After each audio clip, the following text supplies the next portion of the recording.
नमस्कार, मैं हूं अंकुर और आप देख रहे हैं सत्यहिंदी.com। आइए एक नजर डालते हैं अब तक की सुर्खियों पर। भारत में पिछले एक दिन में कोरोना संक्रमण के 3,23,000 से अधिक मामले दर्ज किए गए हैं और 2,771 लोगों की मौत हुई है। इसके साथ ही देश में सक्रिय मामले 28,82,000 से ज्यादा हो गए हैं और मृतकों की संख्या भी 1,97,894 हो चुकी है। फिलहाल देश में 14,52,71,000 से अधिक लोगों को वैक्सीन लगाई जा चुकी है। महाराष्ट्र में पिछले एक दिन में 48,700 से अधिक कोरोना संक्रमण के नए मामले दर्ज किए गए हैं और 524 लोगों की जान गई है। इसके अलावा उत्तर प्रदेश में भी एक दिन में 33,000 से अधिक मामले दर्ज किए गए हैं और 249 लोगों की मौत का रिकॉर्ड दिखाया गया है।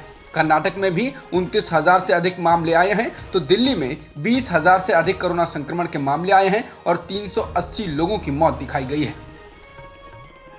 आंध्र प्रदेश के विजयनगरम में महाराजा सरकारी अस्पताल में ऑक्सीजन की कमी के कारण 3 मरीजों की मौत होने की खबर है। इन 3 में से 2 की मौत अस्पताल में ही हो गई तो तीसरे मरीज की मौत प्राइवेट अस्पताल में शिफ्ट होने के बाद हुई। वहीं विपक्षी पार्टियों ने ऑक्सीजन की कमी के कारण लोगों की मौत पर कहा है कि कम से कम 10 लोगों की मौत हुई है, लेकिन अधिकारी 3 मौतें ही दिखा रहे हैं। प्रधानमंत्री नरेंद्र मोदी ने अमेरिका के राष्ट्रपति जो बाइडेन से फोन पर बात कर कोरोना से लड़ाई में उनके सहयोग के लिए धन्यवाद कहा और आगे की योजना पर विचार विमर्श किया। प्रधानमंत्री ने ट्वीट कर इसकी जानकारी दी है। उन्होंने ट्वीट किया, जो बाइडेन से फलदायक बातचीत हुई। हमने दोनों देशों में कोरोना की स्थिति पर विस्तार से चर्चा की। मैंने भारत को संयुक्त राज्य अमेरिका द्वारा प्रदान किए जा रहे समर्थन के लिए राष्ट्रपति बाइडेन को धन्यवाद दिया। ब्रिटेन द्वारा भारत के लिए भेजी गई मदद की पहली खेप भारत पहुंच चुकी है। इसके तहत ब्रिटेन से भेजे गए 100 वेंटिलेटर, 95 ऑक्सीजन कॉन्सेंट्रेटर और जरूरी दवाएं आई हैं। बता दें, भारत में कोरोना के कारण बिगड़ चुकी स्थिति को देखते हुए ब्रिटेन ने कहा था कि वो भारत को कोरोना की दूसरी लहर से लड़ने में मदद करेगा और भारत के लिए 300 से अधिक ऑक्सीजन कॉन्सेंट्रेटर समेत 600 मेडिकल उपकरण भेजेगा। भारत में ऑक्सीजन के अलावा जिन चीज की भारी कमी और मांग बताई जा रही है वो है रेमडेसिवियर दवा। अमेरिकी कंपनी गिलियड साइंसेज की रेमडेसिवियर दवा को पाने के लिए लोगों में भगदड़ मची हुई है। इस बीच इस कंपनी ने कहा है कि वो भारत के लिए रेमडेसिवियर दवा की 4.5 लाख शीशियां देगी। इसके साथ ही कंपनी ने कहा है कि भारत में इस दवा को बनाने का लाइसेंस रखने वाली कंपनियों ने भी उत्पादन बढ़ा दिया है, लेकिन इस दवा का उत्पादन और बढ़ाने के लिए वो जरूरी कच्चा माल भी भेजेगी।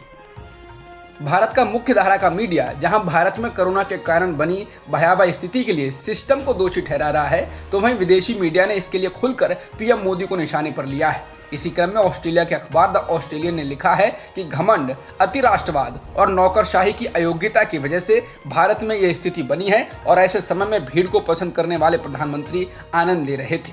इसी क्रम में ऑस्ट्रेलिया के अखबार द ऑस्ट्रेलियन ने लिखा है कि घमंड, अतिराष्ट्रवाद और नौकरशाही की अक्षमता की वजह से भारत में ये स्थिति बन रही है। इसको लेकर भारतीय उच्चायोग ने एक खत लिखकर अखबार के संपादक को नसीहत दे दी है। हाई कमीशन ने कहा है कि लेख में बिना वजह पीएम के चुनावी कैंपेन के साथ कुंभ को निशाना बनाया गया है। ऐसे निराधार लेख को लिखने से आगे बचना चाहिए। इसके अलावा द टाइम्स में भी छपे लेख में कहा गया है कि भारत में जो भी स्थिति बनी है उसके लिए पीएम मोदी का नेतृत्व जिम्मेदार है। कांग्रेस के अंतरिम अध्यक्ष सोनिया गांधी ने कहा है कि कोरोना की दूसरी लहर को लेकर मोदी सरकार की प्रतिक्रिया पूरी तरह से निराश करने वाली रही। मोदी सरकार ने इस बार घोर लापरवाही दिखाई और लोगों को उनके हाल पर छोड़ दिया। उनका पूरा ध्यान विधानसभा चुनाव पर रहा, ना कि उससे ऊपर उठकर इस आपदा से लड़ने में नेतृत्व प्रदान किया। सोनिया ने कहा कि अब भी उनके फैसले मनमाने और पक्षपातपूर्ण हैं।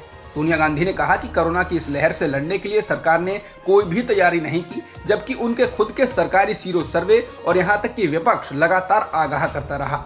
इसके साथ ही कांग्रेस के अंतरिम अध्यक्ष ने कहा कि ये लड़ाई हमारे और तुम्हारे बीच नहीं है, बल्कि हमारे और कोरोना के बीच है। इसके खिलाफ लड़ने में हम सरकार का पूरा सहयोग देंगे।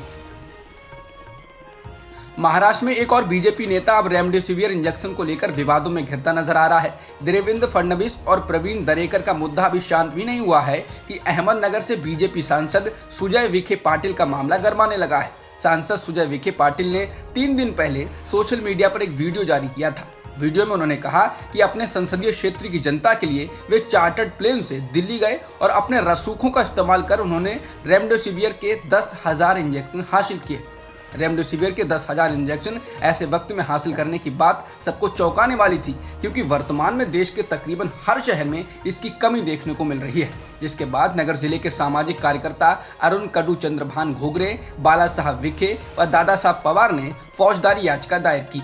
याचिका में कहा गया कि सुजय विखे पाटिल ने रेमडेसिविर इंजेक्शन कहां से लाए, कहां बांटे, उनका ये कार्य गैर कानूनी लगता है, इसलिए उनके पास यदि उक्त इंजेक्शन का स्टॉक है तो उसे जब्त किया जाए और कार्रवाई की जाए। पूरे देश में कोरोना का कहर जारी है, लेकिन इंडियन प्रीमियर लीग के मैच लगातार खेले जा रहे हैं।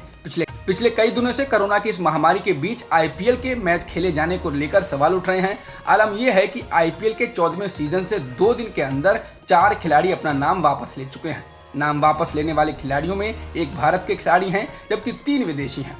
दिल्ली कैपिटल की ओर से खेलने वाले ऑफ स्पिनर रविचंद्रन अश्विन ने ट्विटर के जरिए जानकारी दी कि उनका परिवार कोरोना के खिलाफ जंग लड़ रहा है और अपने परिवार को सपोर्ट करने के लिए वह आईपीएल से ब्रेक ले रहे हैं। इसके अलावा आरसीबी के 2 खिलाड़ी केन रिचर्डसन और एडम जंपा ने भी टूर्नामेंट से अपना नाम वापस ले लिया है। राजस्थान रॉयल्स के एंड्रयू टाई ने भी टूर्नामेंट से अपना नाम वापस ले लिया है। अब तक की खबरों में इतना ही। बाकी खबरों के लिए बने रहिए सत्यहिंदी.com के साथ। सत्य हिंदी का ऐप डाउनलोड करें गूगल प्ले स्टोर पर।